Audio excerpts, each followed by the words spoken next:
it's time for a story, kids. And then you need to shut up. His daddy's gonna drink some coffee. He has some work to do.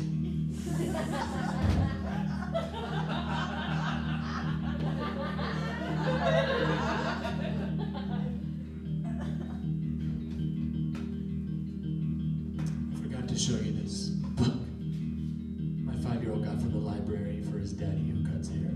Even monsters need haircuts. Yeah. He wants to be just like his daddy, but see, he takes his pet bat, Vlad, to the barber shop, and some heads are easy, some heads are more difficult, and then some people want to try something new, and then this is the always get the same thing, a haircut.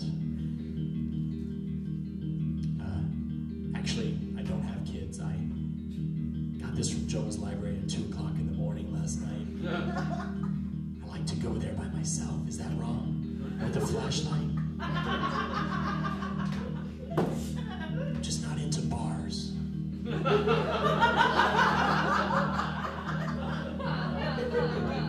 love Jones, and nobody's there to say, last call. It's just me. Love it.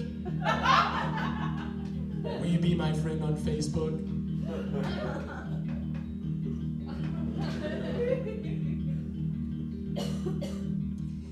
There once was a hard-working student who lived in an attic, and he had nothing of his own. There was also a hard-working grocer who lived on the first floor, and he had the whole house to his own. The goblin belonged to him, for every Christmas Eve there was waiting for the goblin at the grocer's a dish of jam with a large lump of butter in the middle.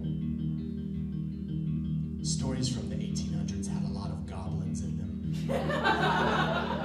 The goblin's gonna be with us for the rest of the story, so just get used to the goblin. It's perfectly natural. In the 1800s, Andrew Lang wrote about goblins in the Pink Fairy book, so be it. The grocer could afford to give the goblin the butter and the lump of jam. And that's why the goblin stayed with the grocer. And that teaches us a good deal. One evening, the student came by in the back door to buy a candle and some cheese. And he was a poor student, so he had no one to send, so he came himself. He got what he wanted, he paid for it, he nodded good evening to the grocer. And when the student had said goodnight, he suddenly stood still, reading the sheet of paper in which the cheese had been wrapped. It was a leaf torn out from an old book, a book of poetry. There's more of that over there, said the grocer. I gave an old woman some coffee for the book. If you'd like to give me 2 pence, you can have the rest. Yes, said the student. Give me the book instead of the cheese. I can eat my bread without cheese, but it would be a shame to leave a wonderful book like this to be torn up. You're clever and practical in business, old man, but about poetry and art, you understand about as much as that tub over there. And the tub thought that was very rude. But the grocer laughed and the young boy laughed. And the goblin was angry that anyone should dare say something to the grocer who owned the house and sold the best butter. So when it was night and the shop was shut and everyone was in bed except the student, the goblin went upstairs. He took the grocer's wife's tongue.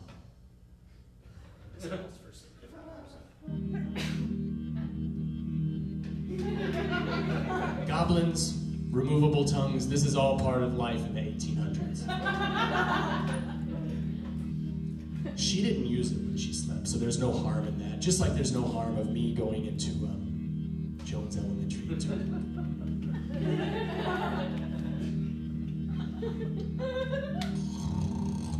the tongue, he goes, takes the tongue, and whatever he placed it on, he could start speaking his thoughts, just like the lady. She didn't use it when she was asleep. What's the problem? Put it on other objects in the room, and they began to speak. But only one thing could speak at a time. It was probably a good thing, or everything would have spoken all at once. The goblin laid the tongue on the tub, in which held all the old newspapers. Is it true, he asked, that you know nothing about poetry? Certainly not, answered the tub. Poetry is something in the papers, and it's frequently cut out and thrown into me. I have a great deal more in me than the student has, and yet I'm only a small tub in the grocer's shop. And the goblin put the tongue on the coffee mill, and how it began to grind. He put the tongue on the butter cask and on the till, and they were all of the same opinion. And one must believe the majority. Now, I will tell the student, said the goblin. With these words, he crept softly and sweetly up the stairs to the attic where the student lived. There was a light burning, and the goblin peeked through the keyhole and saw that the student was reading the torn book that he had brought into the shop. But how bright it was.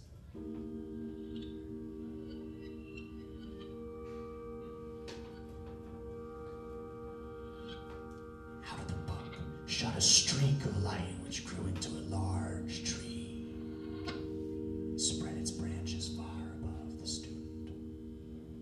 Every leaf was alive, and every flower was a beautiful girl's head, some with dark, shining eyes, others with wonderful blue eyes. Every fruit was a glittering star, and there was marvelous music in the student's room. The little goblin had never even dreamt of such a splendid sight, much less seen it. As he stood on his tiptoes, gazing and gazing until the candle in the attic was put out. The student had blown it out and gone to bed, but the goblin remained standing outside, listening to the music, which very softly and sweetly was now singing the student a sweet lullaby.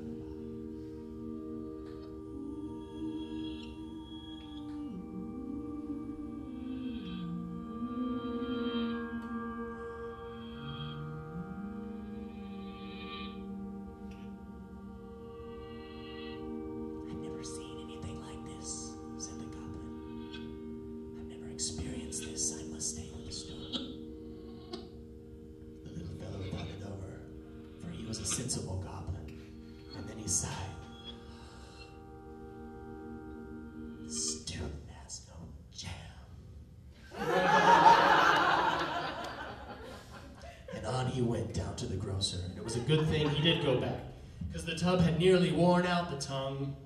It had read everything that was inside of it. One side of the paper, and was just about to turn the papers over and read the other side, when the goblin came in and returned the tongue to its owner. And then he crept off.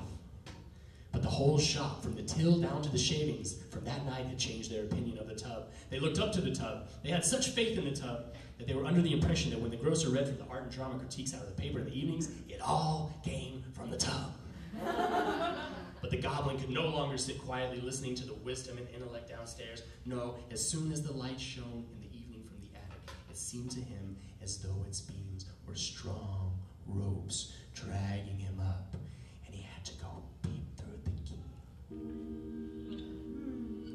He felt a sort of feeling we have looking at a great rolling sea in a storm, and he burst into tears.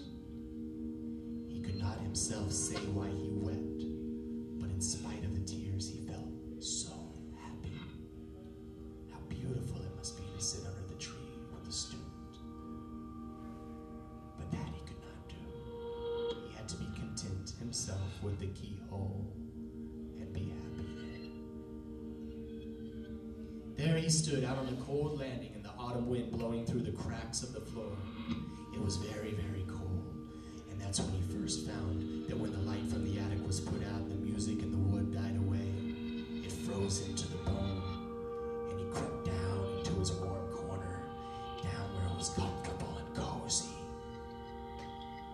Christmas came, the jam came, and the large lump of butter. Then the grocer was first with him.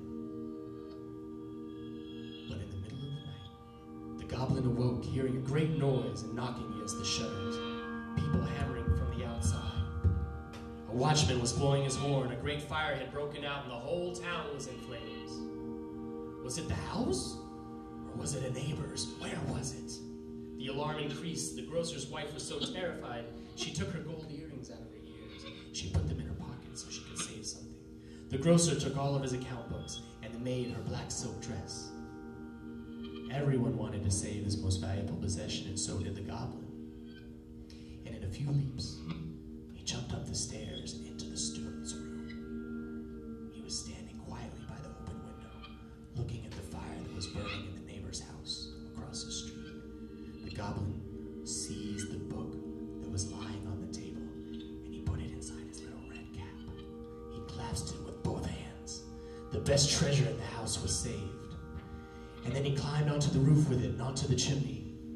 And there he sat, lit up by the flames from the burning house, with both hands holding tightly onto his red cap, which lay the treasure. And now he knew what his heart really valued most and to whom it really belonged.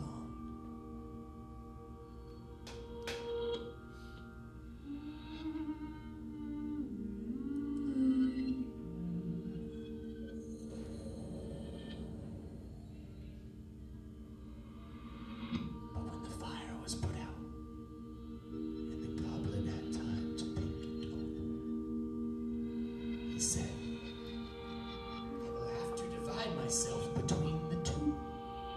I cannot quite give up the grocer because of the jab. And just the same with us, we can also not quite give up